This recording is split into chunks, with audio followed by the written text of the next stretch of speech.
আরে আরে, যাহ, একটুর জন্য জাস্ট মিস হয়ে গেল। নিশ্চয় ভাবছো হঠাৎ করে কি হয়ে গেল। দাঁড়াও দাঁড়াও, সেই গল্পটাই স্কিন কেয়ার করতে করতে তোমাদের সাথে শেয়ার করব। ভিডিওতে আমার আশপাশটা দেখে তোমাদের নিশ্চয়ই এতক্ষণে বুঝতে বাকি নেই যে আমি আপাতত আউট অফ স্টেশনেই রয়েছি। এখন এখানকার তাপমাত্রা কিন্তু 10 থেকে 12 ডিগ্রি মতো, কিন্তু রোদ থাকায় অতটাও ঠান্ডা লাগছে না এখন। দৈনন্দিন জীবন থেকে ছুটি নিয়ে মাঝে মাঝে সমস্ত নেটওয়ার্কের বাইরে যেতে আমার মতো নিশ্চয়ই তোমাদেরও ইচ্ছা করে। এই রকমই এক ছুটির আশায় আমি দীর্ঘকাল ধরে চাতক পাখির মতো বসেছিলাম, আর দেখতে দেখতে সেই সুযোগও চলে এলো। আর ছুটি কাটানোর পারফেক্ট ডেস্টিনেশন হিসেবে সিলেক্ট করা হলো সেই নর্থ বেঙ্গলকেই। পাহাড়ের থেকে মন ভালো করার জায়গা আর কী বা হতে পারে। আর সেই মতোই খুব স্বল্প দিনের নোটিসে নিজেকে আর ব্যাগপত্রর মধ্যে বেশ কিছু সোয়েটার ভরে পৌঁছালাম নর্থ বেঙ্গলে। এবারে আমাদের এই ট্রিপের প্ল্যানিংয়ের মেন অ্যাট্রাকশানই হলো বেশ কিছু অফবিট প্লেস। আর এই ট্রিপে মূলত সেই সব অফবিট প্লেসগুলো কভার করেই আমি ভিডিও বানানোর চেষ্টা করেছি। সব ভিডিওই এক এক করে পোস্ট করব, আর তোমরা যদি এখনও চ্যানেলটাকে সাবস্ক্রাইব করে না থাকো চ্যানেলটাকে সাবস্ক্রাইব করে নাও সেই সব ভিডিওগুলো দেখার জন্য। তো আমি এখন রয়েছি শিটংয়ে, আর শিটংয়েরই একটা কমলালেবু বাগানে দাঁড়িয়ে আপাতত খাচ্ছি কমলালেবু। আর আমার আশপাশটা এত সুন্দর যে মনে হচ্ছে ঘন্টার পর ঘন্টা ওখানেই দাঁড়িয়ে থাকি। আর ওই দূরে তোমরা এখন যে নীল রঙের বাড়িটাকে দেখতে পাচ্ছ ওটাই হলো আমাদের আস্তানা, আই মিন হোমস্টে। এবার চলো তোমাদের হোমস্টেটা একটু কাছ থেকে দেখিয়ে দিই।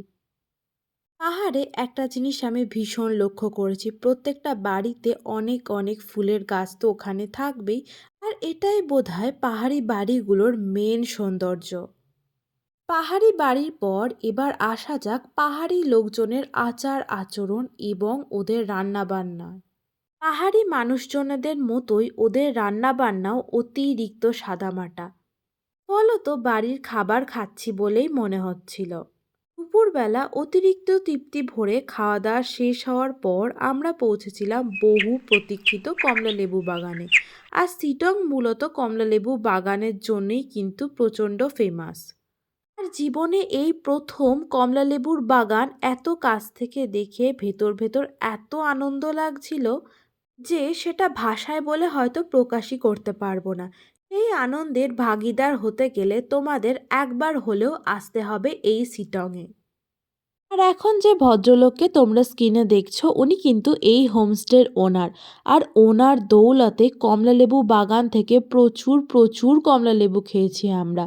আর এখানকার কমলালেবুগুলো এতটাই সুস্বাদু যে একবার খাওয়ার পর বাইরের কমলালেবু কিছুতেই মুখে রুচবে না। আর গাছ থেকে সদ্য পেড়ে কমলালেবু খাওয়ার মজাটাই কিন্তু আলাদা। ব্যাপারটা অনেকটাই if you know you know এটার মতোই।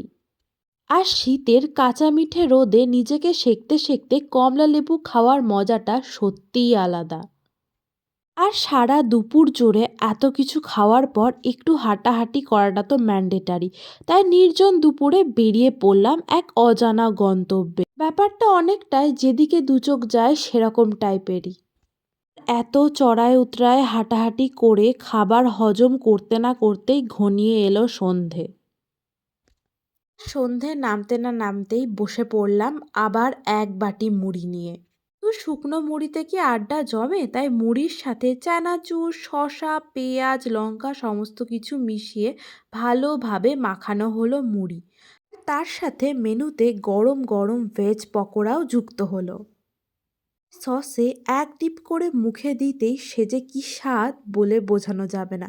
সব মিলিয়ে বাঙালিয়ানাতে মোড়া একটা পারফেক্ট সন্ধে কাটালাম পাহাড়ের বুকে।